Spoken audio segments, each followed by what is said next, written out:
سورۃ حامیم السجدہ، اس کا دوسرا نام سورہ فصلت بھی ہے، اور اصل میں جو سورہ سجدہ صرف کہلاتی ہے، جو کہ سورہ احزاب سے متصل قبل تھی، ہم پڑھ چکے ہیں، وہ سورہ، اس کا پورا نام ہے الف لام میم السجدہ، یعنی سجدے والی یہ دو صورتیں ہیں کہ جو حروف مقطعات سے شروع ہوتی ہیں، تو حامیم السجدہ یہ شروع ہو رہی ہے حامیم سے، اور وہ ہے الف لام میم السجدہ، لیکن عام طور پر اس کو صرف سورہ سجدہ کہہ دیا جاتا ہے، لیکن اس کے لیے پھر کیونکہ سجدہ ہی کہیں دونوں کو تو پھر تو بات واضح نہیں ہوگی، تو یہ حامیم السجدہ ہے۔ جیسا کہ میں نے عرض کیا کہ اس کا جو مرکزی مضمون آئے گا وہ ہے دعوت، یعنی ایک شخص خود اس نے توحید پہچان لی، عقیدے میں توحید اس نے اپنے اختیار کر لی، اپنے خیالات کو، نظریات کو باطل توہمات سے، مشرکانہ خیالات سے نکال دیا، توحید سے اس کا باطن منور ہو گیا۔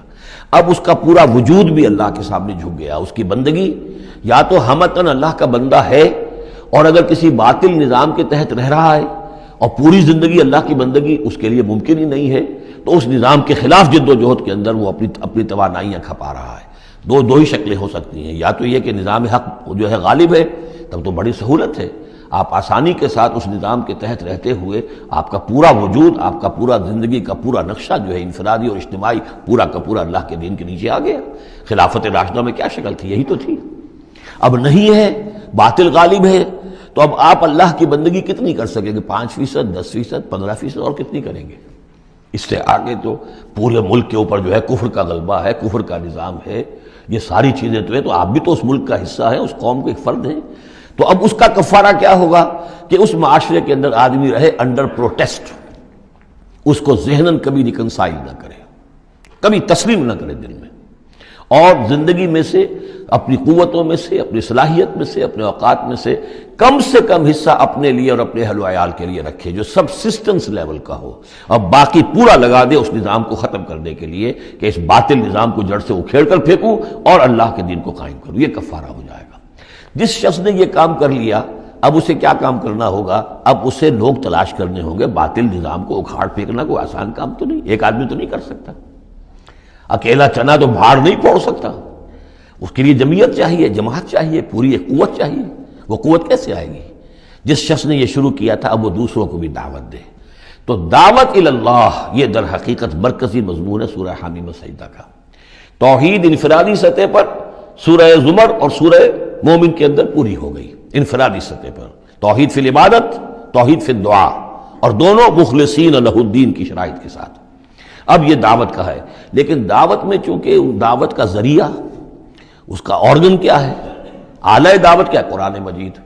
لہذا اس صورت میں آپ دیکھیں گے کہ 6 مقامات پر 6 رکوع ہیں کل، لیکن معلوم ہوتا ہے کہ جیسے میں نے سورہ بنی اسرائیل کی آپ کو بتایا تھا کہ تانا بانا ہے، اس میں 16 جگہ پر قرآن مجید کا ذکر ہے۔ ایک دوسری صورت جو ہے وہ سورہ فرقان ہے، وہ بھی قرآن مجید کا ذکر اس میں بہت کثرت سے ہے۔ ایک یہ تیسری صورت ہے، اس میں قرآن کی عظمت مختلف پہلوؤں سے اللہ تعالیٰ نے بیان کی ہے، اس لیے کہ دعوت اسلامی کا اعلیٰ میڈیم جو ہے وہ یہ قرآن ہے۔ یہ ہم دیکھتے چلے آ رہے ہیں، انذار قرآن کے ذریعے سے، تبشیر قرآن کے ذریعے سے، تذکیر قرآن کے ذریعے سے، تزکیہ نفس قرآن کے ذریعے سے، نصیحت اور وعظ قرآن کے ذریعے سے، یہ سب ہم دیکھتے چلے آ رہے ہیں۔ لہذا اب یہ صورت جو ہے اس کا مرکزی مضمون یہ ہے، باقی یہ کہ اور بھی چیزیں آئیں گی، عام جو مضامین ہیں جو مکی صورتوں کے وہ بھی آئیں گے، اور کچھ اور علم کے علمی نکات بھی اور ملیں گے انشاءاللہ العزیز۔ بسم اللہ الرحمن الرحیم، حامیم تنزیل من الرحمن الرحیم۔ یہ اتارا جانا ہے اس کتاب کا جو تم پڑھ رہے ہو اس ہستی کی طرف سے جو الرحمن ہے، الرحیم ہے، جس کی رحمت ایک ٹھاٹھے مارتے ہوئے سمندر کے مانند بھی ہے، اور جس کی رحمت میں دوام اور تسلسل بھی ہے۔ کتاب فصلت آیاتہ، یہیں سے اس کا دوسرا نام جو ہے فصلت، سورہ فصلت۔ یہ ایک ایسی کتاب ہے کہ جس کی آیات جو ہیں خوب کھول کھول کر ڈسکریٹ، جن کو کہتے ہیں کہ ایک ایک چیز کو علیحدہ علیحدہ بیان کر دیا جائے ڈسکریٹلی۔ ایک ہوتا ہے کوئی گڑبڑ کر کے بہت سی چیزوں کو آپ نے جمع کر دیا، نہیں، ایسی کتاب جس میں ہر شے علیحدہ علیحدہ واضح کر دی گئی ہے، جس کی آیات تفصیل کے ساتھ علیحدہ علیحدہ کر کے بیان کر دی گئی، قرآن عربی، ایک قرآن عربی کی صورت میں، لقوم یعلمون، لیکن ان لوگوں کے لیے جو علم رکھنا چاہیں یا علم حاصل کرنا چاہیں یا علم رکھتے ہوں، بشیرا و نذیرا۔ اور یہ کتاب جو ہے یہ از خود جو ہے بشیر بھی ہے، نذیر بھی ہے۔ ظاہر بات ہے اسی کے ذریعے سے محمد بشارت دے رہے ہیں، اسی کے ذریعے سے محمد انذار کر رہے ہیں صلی اللہ علیہ وسلم، تو گویا کہ یہ کتاب جو ہے بشیر بھی ہے اور نذیر بھی ہے۔ جیسا کہ ہم پڑھ چکے ہیں سورہ مریم کے آخر میں فَإِنَّمَا يَسَّرْنَاهُ بِلِسَانِكَ لِتُبَشِّرَ بِهِ الْمُتَّقِينَ وَتُنذِرَ بِهِ قَوْمًا لُدًّا، ہم نے اس کو آپ کی زبان میں اے نبی آسان کر دیا اس قرآن کو، تاکہ آپ اس کے ذریعے سے متقیوں کو بشارت دیں اور اس کے ذریعے سے خبردار کر دیں جو اس قوم کو جو جھگڑالو ہے۔ فَأَعْرَضَ أَكْثَرُهُمْ فَهُمْ لَا يَسْمَعُونَ، تو ان میں سے اکثریت جو ہے وہ اعراض کر رہی ہے اور سننے کو تیار نہیں، وہ سنتے ہی نہیں ہے۔ وَقَالُوا قُلُوبُنَا فِي أَكِنَّةٍ مِّمَّا تَدْعُونَا إِلَيْهِ، اور وہ کہتے ہیں ہمارے دلوں پر پردے پڑے ہوئے ہیں، جس چیز کی طرف تم ہمیں بلا رہے ہو ہم تک وہ بات پہنچتی نہیں، ہمارے ہاں وہ خانے ہی نہیں ہے جس میں آپ کی وہ دعوت اتر سکے۔ وفی آذاننا وقرن، ارے محمد ہمارے کانوں میں ثقل ہے، آپ کی بات نہیں کانوں میں جا سکتی۔ اب میں اس انداز میں کہہ رہا ہوں جس سے آپ کو پتہ چلے، جیسے وہ گستاخانہ انداز میں یہ باتیں کہتے ہوں گے، وہ ادب کے ساتھ وہ تہذیب کے ساتھ وہ باتیں نہیں کہتے تھے، تو اس انداز کو سمجھنے کی ضرورت ہے کہ یہ جو آپ اپنے آپ کو ہلکان کر رہے ہیں، ہمارے دلوں پر غلاف ہے، پردے پڑے ہوئے، آپ کا یہ ساری محنت لا حاصل ہے، اور آپ ہمیں سنا رہے ہیں لیکن ہم نہیں سن رہے، ہمارے کانوں کے اندر ثقل ہے۔ وَبَيْنَنَا وَبَيْنَكَ حِجَابٌ، اور ہمارے اور آپ کے درمیان تو ایک پردہ حائل ہے۔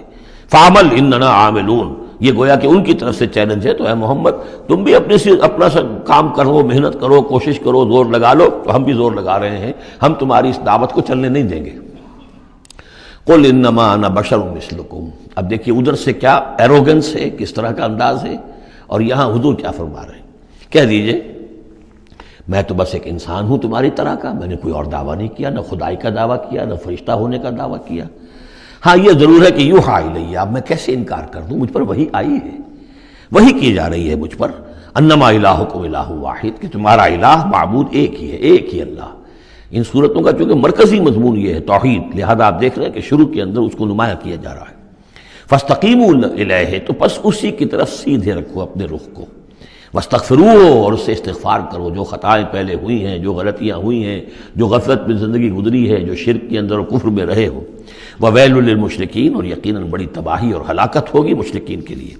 الذین لا یؤتون الزکاۃ، وہ لوگ کہ جو اپنے آپ کو پاک کرنے کی کوشش نہیں کرتے۔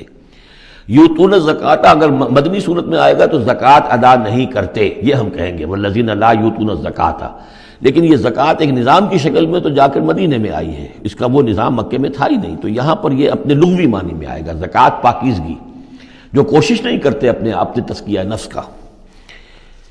الذین لا یؤتون الزکاۃ وهم بالآخرۃ هم کافرون، اور آخرت کے تو منکر ہیں۔